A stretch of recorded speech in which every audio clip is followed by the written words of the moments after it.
Hi, நான் உங்க பேர் என்னண்ணா? வேல்முருகன். நீங்க என்னென்ன பண்ணிட்டு இருக்கீங்க? என்ன ஒர்க் பண்றீங்க? நான் வந்து கடலை மிட்டாய், இஞ்சி மிட்டாய், கமர்கட்டு, ஆரஞ்சு மிட்டாய்னு சீசனுக்கு தகுந்த மாதிரி வியாபாரம் பண்ணிக்கிட்டு இருக்கேன். சீசனுக்கு தகுந்த மாதிரி வியாபாரம் பண்ணிட்டு இருக்கீங்க. சூப்பர்ண்ணா. எங்க இருந்து வரீங்க? நான் வந்து நேச்சுரலா எனக்கு சொந்த ஊர் வந்து புதுக்கோட்டை மாவட்டம் கொத்தமங்கலம்னு ஒரு சின்ன கிராமம். சரிண்ணா.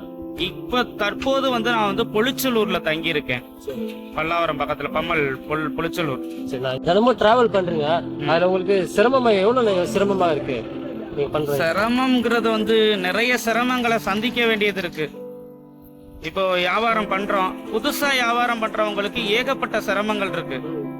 கம்பார்ட்மெண்ட் மாறுறதுல பிரச்சனை. அடுத்து பாத்தீங்கன்னா பாத்ரூம் போகணும்னா யாரோடைய உதவியாவது நம்ம கேட்டு போக வேண்டிய ஒரு நிர்பந்திக்கப்பட்ட வாழ்க்கை. ரெண்டாவது பிரச்சனை என்னன்னு கேட்டீங்கன்னாக்க, திறமை இருந்தும் சில பேர் வந்து வாய்ப்பு இல்லாம இருக்கிறதுனால ஏதோ இந்த வியாபாரத்தை வச்சாவது நம்ம பொழைச்சுக்கலாம் அப்படிங்கறது மாதிரி நிறைய சூழல்கள் அமையுது. ஏன்னா எங்க இதுல வந்து நிறைய பேரு நிறைய திறமையோட இருக்காங்க. வாத்திய கருவிகள்ல வாசிக்கிறதுல வல்லவர்கள், பட்டம் பெற்றவர்கள், படித்தவர்கள், இப்படி ஏகப்பட்ட பேர் இருக்கிறாங்க. இருந்தாலும் அவங்களுக்கு சரியான நேரத்துல, சரியான தருணத்துல, சரியான வாய்ப்புகள் அமையாததுனால இந்த வியாபாரத்தை நாங்க பண்ணிக்கிட்டு இருக்கோம். அவங்களுக்கு சரியான ஒரு பிளாட்ஃபார்ம் கிடைக்க மாட்டேங்குது. அதுதான் உண்மை. உங்களுடைய அடுத்த ஸ்டெப் என்னன்னா, அடுத்து என்ன பண்ணலாம் அப்படின்னு இருக்கீங்க? உங்க ஐடியா என்ன? என்னைய பொறுத்த வரைக்கும் நான் நினைக்கிறது என்னன்னா, என் வாழ்நாள்ல நான் வந்து ஒரு திரைப்பட பின்னணி பாடகர் ஆகணுங்கிறது என்னோட நீண்ட நாள் ஆசை, நீண்ட நாள் கனவு. சூப்பர்ண்ணா. இதுதான் என்னுடைய, இதுக்காகத்தான் நான் இந்த ஊர்ல வந்து கஷ்டப்பட்டுக்கிட்டு இருக்கேனே தவிர வேற எதுக்காகவும் இல்லை. அடுத்து நான் வந்து ஒரு கச்சேரி ஒன்று ஆரம்பிக்கலாம்னு ஒரு முயற்சியில இருக்கிறேன். அது எந்த அளவுக்கு சாத்தியமாகும்னு தெரியல. அதுக்கு எப்படி சப்போர்ட் அமையும் அப்படிங்கறது தெரியல சார். எப்படி நமக்கு வசதிகள் வாய்ப்புகள் அமையுங்கிறது தெரியல. கண்டிப்பா இந்த வீடியோ பாக்குறவங்க வந்து அந்த தொழில இருந்தா உங்களுக்கு நமக்கு கண்டிப்பா சப்போர்ட் பண்ணுவாங்க.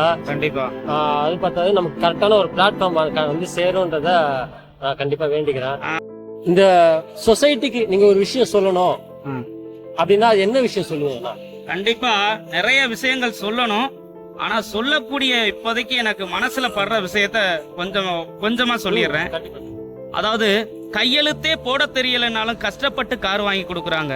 கொலகாரன், குடிகாரன், பொம்பளை பொறுக்கி இல்லாத சமூக விரோத செயல் இருந்தாலும் அவங்களையும் மனுஷனா பாவிச்சு அவங்களையும் மனுஷனா ஏத்துக்கிட்டு இந்த சமுதாயம் அங்கீகாரம் கொடுத்து வச்சிருக்கு. ஆனா எங்களை போன்ற மாற்றுத்திறனாளிகளுக்கு சரியான அங்கீகாரம் கிடைச்சிருக்கானா? இல்லவே இல்லை.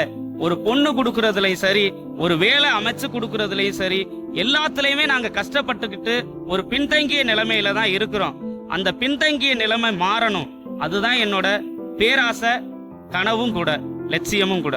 கண்டிப்பா நன்றி. இது மூலியமா ஏதாவது மாற்றங்கள் வரும். கண்டிப்பா நம்ம நேர்மையா இருக்கிறதுக்கும், நம்ம பண்ற தொழிலுக்கும், நம்ம உண்மையா இருக்கிறதுக்கும் நமக்கு கண்டிப்பா ஒரு அங்கீகாரம் கண்டிப்பா கிடைக்கும். நன்றி நன்றி. இந்த வீடியோ பாக்குறவங்க மூலியமாவும் நமக்கு ஏதாவது ஒரு நல்ல பிளாட்ஃபார்ம் அமையணும்னு நான் கடவுளை வேண்டிக்கிறேன். நன்றி.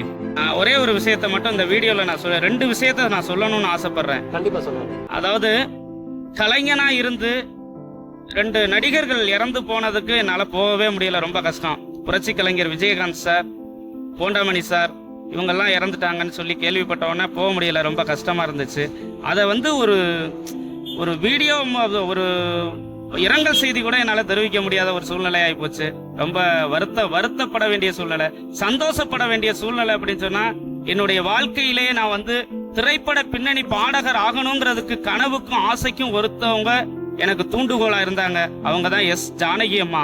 அவங்களுடைய பாட்டை கேட்டுதான் நான் வளர்ந்தது எல்லாமே. என்னோட வளர்ச்சி எல்லாமே அவங்களோடது. நான் இசையை கத்துக்கணும்னு ஆசைப்பட்டது. இன்னைக்கு நான் வந்து இவ்வளவு தூரம் இந்த இசைக்காக நான் கஷ்டப்படுறது எல்லாமே அவங்கள வச்சுதான் நான் இன்னைக்கு கஷ்டப்பட்டுக்கிட்டு இருக்கேன். அவங்கள நேரடியா சந்திக்கிற வாய்ப்பு எனக்கு கிடைச்சா, ஒரு 10 நிமிஷம் எனக்கு கிடைச்சா, அதுவே மிகப்பெரிய பாக்கியமா நான் நினைக்கிறேன். அதுக்கான சூழல் அமையணும். அதுக்கு கடவுள் எனக்கு துணை புரியணும்னு நான் கடவுளை வேண்டிக்கிறேன். துணையா இருப்பாருன்னா கண்டிப்பா வாய்ப்புகளும் அமையறதுக்காக நானும் என்னுடைய சர்க்கிள்ல இருந்து எப்படி முடியுமோ அதை நாங்க ஒர்க் பண்றேன். சங்கீதத்துக்கு நான் ஒரு வாய்ப்பு அமைக்க நானும் முயற்சி பண்றேன்னா. நன்றி நன்றி. உங்களுடைய நிகழ்வுகளா இருக்கட்டும், உங்களோட சந்தோஷமா இருக்கட்டும், உங்களுடைய கஷ்டங்களா இருக்கட்டும், எல்லாத்தையும் ஒரு தம்பியா நினைச்சு எங்கூட ஷேர் பண்ணதுக்கு ரொம்ப நன்றி. ரொம்ப நன்றி. ஏன்னா என்னைய மாதிரி உள்ளவங்களை நிறைய பேரை நீங்க பேட்டி எடுக்கணும்.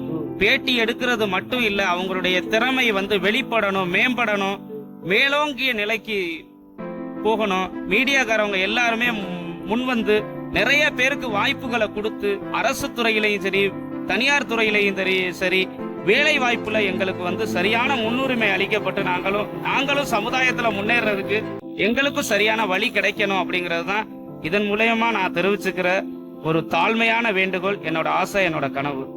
நன்றி, வணக்கம். ஒரு நல்ல பிளாட்ஃபார்ம் அமையும்ட்டு நான் கடவுளுக்கு வேண்டிக்கிறேன். நன்றி.